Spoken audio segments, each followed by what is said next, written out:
नमस्कार दोस्तों, आज के इस वीडियो में जैसा आपने कहा था कि सर हमें परीक्षा के पैटर्न के बारे में बताएं कि किस प्रकार हमें 3 ही क्वेश्चन करने हैं, वो किस प्रकार पॉसिबल है, कैसे कितने नंबरों के क्वेश्चन आने वाले हैं, पूरा आज के इस वीडियो में जो ऑफिशियल रूप से बताया गया है वो आप तक मैं साझा करने वाला हूं। तो चैनल को सब्सक्राइब कर लीजिएगा इसी तरह की और अपडेट्स के लिए। तो देखिए, सबसे पहले आपको आपके मोबाइल की स्क्रीन पर दिखाई दे रहा होगा 60% अंकों के प्रश्न ही करने होंगे, सेक्शन की बाध्यता नहीं होगी, कोई भी सेक्शन की बाध्यता नहीं है। केवल मात्र आपको जो आपका क्वेश्चन पेपर है उसमें 60% ही करना है। किस प्रकार करना है ये ध्यान से सुन लीजिए। देखिए, राजस्थान विश्वविद्यालय की यूजी पीजी की परीक्षा 18 सितंबर से शुरू होने जा रही है।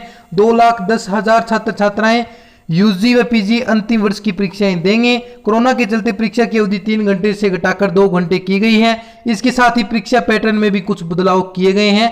पैटर्न को लेकर नियमित स्वयं पाठी छात्र छात्राओं में असमंजस की स्थिति है कि क्या और कैसे पढ़ें, जैसा आप मुझे बार बार पूछते हैं और इसी के सवालों के जवाब अब दिए गए हैं।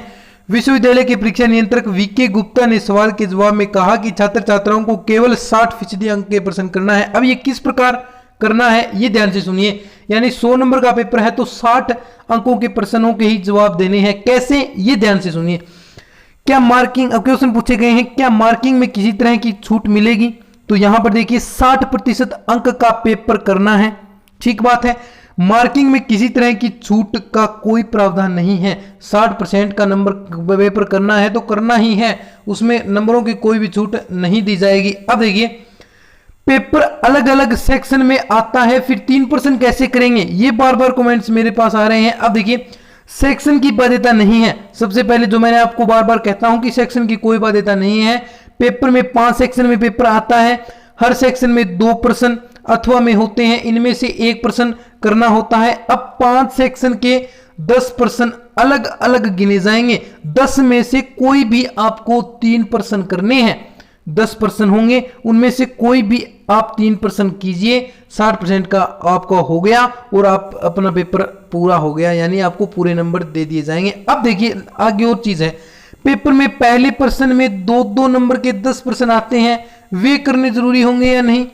ऐसा करना जरूरी नहीं है। यह पूरा प्रश्न एक ही माना जाएगा, यानी जो सेक्शन में आया, आपके सेक्शन में आएगा 2-2 नंबर के 10 प्रश्न आते हैं, वो पूरा एक ही प्रश्न माना जाएगा। आप वो करें या आगे बची क्वेश्चन करें। अगर 3 प्रश्न में 1 प्रश्न यह वाला किया जाता है तो इसमें शामिल 10 प्रश्नों के जवाब देने होंगे, उसे 1 प्रश्न मान लिया जाएगा। अब देखिए क्वेश्चन, एक ही प्रश्न के कई खंड या हिस्से होते हैं, क्या सभी करने होंगे? एक ही प्रश्न के कई खंड या हिस्से होते हैं, क्या सभी करने होंगे? बिल्कुल। एक प्रश्न के क ख ग हिस्से होते हैं तो उन सभी को करना होगा। अगर इससे आधा ही किया तो भी पूरे प्रश्न के अंक अटेनमेंट माना जाएगा। तो दोस्तों, ये है आपके जो पैटर्न है परीक्षा का राजस्थान यूनिवर्सिटी का, जो मैंने आप तक शेयर कर दिया है। अब देखिए आगे और कोई अपडेट आती है तो अपडेट साझा कर दूंगा। तब तक के लिए धन्यवाद। जय हिंद, जय भारत।